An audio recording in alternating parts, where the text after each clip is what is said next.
आने वाले दिन में लोकतंत्र का जो ये मंदिर है वो बर्बाद हो जाएगा। जी। नरेंद्र मोदी, अमित शाह जब स्टेज पे चढ़ते हैं तो कहते हैं कि हम परिवारवाद के खिलाफ हैं। जी। भारतीय जनता पार्टी ने देखा कि अरविंद केजरीवाल को जी। नहीं टस से मस कर सकते हैं तो झूठे साजिश में फंसा के सबसे ज्यादा भारत में भारतीय जनता पार्टी परिवारवाद को लेकर चलती है। लेकिन क्या बीजेपी में ऐसा नहीं है परिवारवाद, या लोजपा में नहीं है? जैसा कि आपने देखा होगा तुरंत कुछ दिन पहले चिराग पासवान ने अपने जीजा जी को जमुई से टिकट दिया उन्होंने पत्रकारों से बातचीत करते हुए कहा कि जो कि मेरे जीजा जी हैं हमसे अच्छा सांसद बनकर के ये साबित करेंगे। क्या वो परिवारवाद नहीं है? आप सीधा सा बात देखिए जी। नरेंद्र मोदी, अमित शाह जब स्टेज पे चढ़ते हैं तो कहते हैं कि हम परिवारवाद के खिलाफ हैं। जी। आप सब जगह छोड़ दीजिए, आप बिहार में आ जाइए। जी। इनके जितने घटक दल इनके सहयोगी हैं। जीतन मांझी किसको टिकट दे रहे हैं? जीतन मांझी के बेटे को क्या बनाया गया? जी। रामविलास पासवान जी की जो है जी सुपुत्र चिराग जी अपने जब उनको 5 सीट दिया गया। अच्छा, एक और चीज, गिरगिट की तरह रंग बदलने वाली भारतीय जनता पार्टी जवाब देगी? पशुपति पारस के साथ उसने क्या किया है? जवाब देगी? जवाब है ही नहीं। और ये सिर्फ ढकोसला है। परिवारवाद का जो नारा देती है ना भारतीय जनता पार्टी, सबसे ज़्यादा भारत में भारतीय जनता पार्टी परिवारवाद को लेकर चलती है। परिवारवाद जाके देखिए उत्तर प्रदेश से लेकर बिहार, जहाँ भी है, जहाँ भी इनके घटक दल है, वहाँ जाके आप देखिए ना भाई साहब, कितने परिवारवादी लोग उनके साथ रह रहे हैं। माधवराव सिंधिया, ज्योतिराज सिंधिया, ये बताने की जरूरत नहीं है, ये लोगों को समझने की जरूरत है कि भारतीय जनता पार्टी जितना चिल्लाती है उतना करती कुछ नहीं है। यानी इस चीज को आप मानते हैं कि परिवारवाद भी करती है भारतीय जनता पार्टी, लेकिन इसे नहीं करती है। उसको सिर्फ सत्ता से मतलब है, आपके बाकी किसी चीज से मतलब नहीं है जी। सिर्फ उसको सत्ता से मतलब है। ईडी सीबीआई का जो दुरुपयोग कर रही है, इलेक्टोरल बॉन्ड को तो उसने शांति कर दिया। कांग्रेस पार्टी जी खाता सीज कर दिया गया। और कल आज न्यूज देखने में आ रहा है कि उस पे 100 कुछ करोड़ का ईडी के माध्यम से उन पे टैक्स लगा दिया गया। भारतीय कम्युनिस्ट पार्टी पे 100 करोड़ का लादा गया है। सिर्फ यही लोग हैं। एक बात बताइए दिवाकर जी, लगातार जिस तरह चुनाव नजदीक आ रहा है, विपक्षी पार्टियों पे लगातार सीबीआई और ईडी के द्वारा कार्रवाई हो रहा है, क्या लग रहा है सत्ताधारी पार्टी में ऐसा लोग नहीं है क्या जिन पे दाग नहीं है, उनके ऊपर छापामारी नहीं हो रहा है, उनके ऊपर जांच पड़ताल नहीं हो रहा है? भाई मेरे, भारतीय जनता पार्टी ने भारतीय लोकतंत्र को बर्बाद करने का काम किया है। जो संवैधानिक ढांचा है उसको खत्म करने का काम किया है। सीबीआई ईडी का जिस तरीके से दुरुपयोग कर रही है, चुनाव आयुक्त के माध्यम से चुनाव आयोग को खत्म करने का काम किया गया है। जितने भी संवैधानिक ढांचा है, मैं बार बार इस चीज को रिक्वेस्ट कर रहा हूँ नौजवानों से कि भाइयों समझो, ये अगर ना ये अरे बिल्कुल भाई। अच्छा। आरोप क्या लगा रहे हैं? जो सच्चाई है, जो सामने है, वो बात कहा जा रहा है। आरोप हम क्या लगा रहे हैं? जो आप कर रहे हैं उसको कहा जा रहा है। आप देखिए नौजवान भाई, इसको समझो, इस टेक्निक को समझो। नहीं समझोगे तो लोकतंत्र का जो तुम नाम जपते हो, आने वाले दिन में अघोषित आपातकाल भारतीय जनता पार्टी और नरेंद्र मोदी ने भारत में लगाने का काम किया है। जिस तरीके से वो काम कर रहे, इस तरीके से लोकतंत्र में काम नहीं होता है। लोकतंत्र में विपक्ष को रखा जाता है, और जिस तरीके से भारतीय जनता पार्टी और नरेंद्र मोदी ने विपक्ष को खत्म करने का काम किया है, आने वाले दिन में लोकतंत्र का जो ये मंदिर है वो बर्बाद हो जाएगा। इसलिए सबको मिलजुल के भारतीय जनता पार्टी को रोकने की जरूरत है। अगर नहीं रोकिएगा तो लोकतंत्र खत्म हो जाएगा। यानी आप ये बहुत बड़ा बीजेपी पे आरोप लगा रहे हैं, आने वाले समय में लोकतंत्र को खत्म कर देंगे। अच्छा, तो खत्म नहीं हो रहा है भाई, आप समझिए ना। आप समझिए जो लोकतंत्र की खूबसूरती है जी, आप जितने भी संवैधानिक ढांचे हैं जी, आप सबको खत्म कर रहे हैं। आप अपने तरीके से उसका यूज कर रहे हैं। लोकतंत्र की खूबसूरती रही है, विपक्ष को रखता है, विपक्ष का काम होता है अच्छा करे तो अच्छा, खराब करे तो खराब। आपकी कमियों को उजागर करना विपक्ष का काम होता है। आपने तो विपक्ष को एक तरीके से खत्म करने का ही काम किया है। आपने उसके खाते को सील कर दिया। एक नेता दूसरे जगह जाने में खर्च लगता है, आपने सब तरीके से खत्म कर दिया।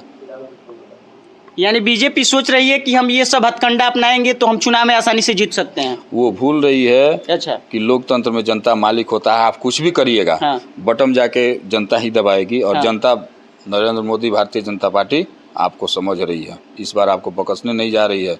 इस बार इंडिया गठबंधन प्रचंड बहुमत के साथ जीत रही है। अच्छा, अंत में एक सवाल आपसे यही रहेगा कि दिल्ली के जो मुख्यमंत्री हैं अरविंद केजरीवाल जी, उन पे लगातार आरोप आ रहा है, लगातार मांग कर रहे हैं बीजेपी वाले लोग क्योंकि उनको अपने पद से त्याग पत्र दे देना चाहिए, त्याग दे देना चाहिए। वहाँ पे राष्ट्रपति शासन लागू होना चाहिए, वहाँ पे उपराज्यपाल उनको जो कि निष्कासित करे।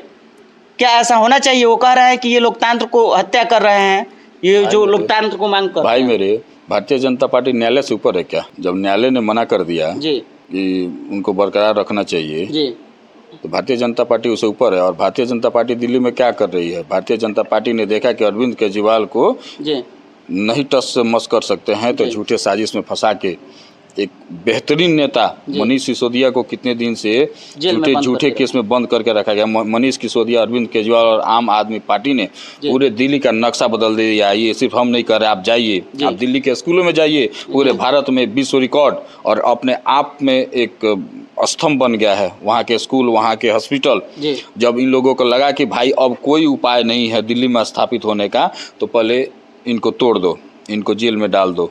और वही काम बीजेपी कर रही है। लेकिन वो भूल रही है कि वहाँ के ठेला रिक्शा वाले, टेम्पू वाले सारे लोग आम आदमी पार्टी के लोग हैं। आप कुछ भी करिएगा, वोट इंडिया गठबंधन के पक्ष में ही जाएगा। उनका कहना है जब चारा घोटाला में लालू प्रसाद यादव जी ने जब गए थे, वो भी मुख्यमंत्री के पद पे थे, उन्होंने त्याग पत्र दे दिया, तो अरविंद केजरीवाल क्यों नहीं देंगे? न्यायालय में जाइए ना, जाइए न्यायालय में, उसका फैसला न्यायालय करेगी। न्यायालय ने जब मना कर दिया तो आपके चिल्लाने से थोड़ी कुछ होता है।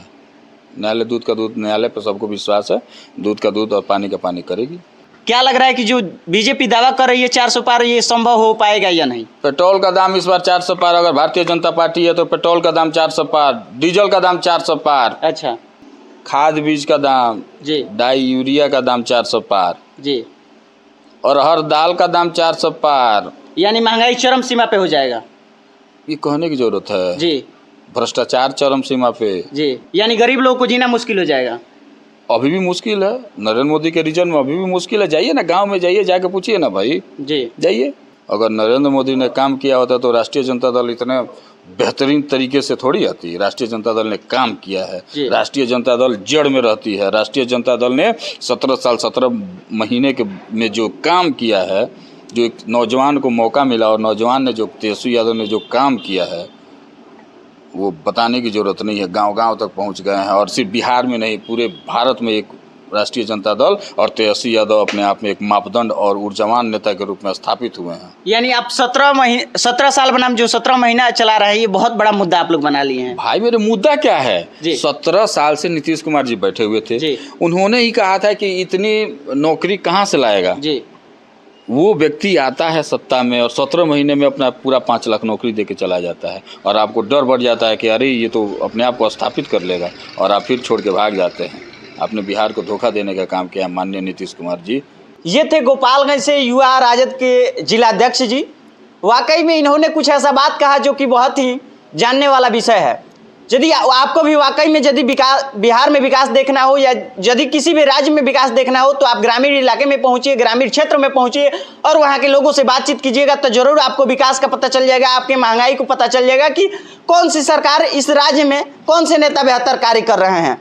आपको मैंने ग्रामीण क्षेत्रों में लगातार हम दिखाने का प्रयास करते हैं, वहाँ के लोगों से भी बातचीत करके दिखाने का प्रयास करते हैं, चाहे वो सड़क का दशा हो, दुर्दशा हो, या चीनी मिल का दशा हो या दुर्दशा हो, या किसानों की जो भी समस्याएं हो, लगातार हम उन सभी हितों में दिखाने का काम करते हैं।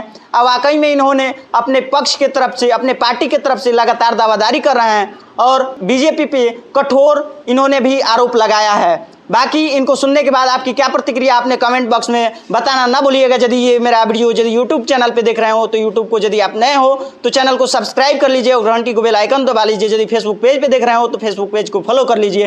पूरा वीडियो देखने के लिए बहुत बहुत धन्यवाद। फिर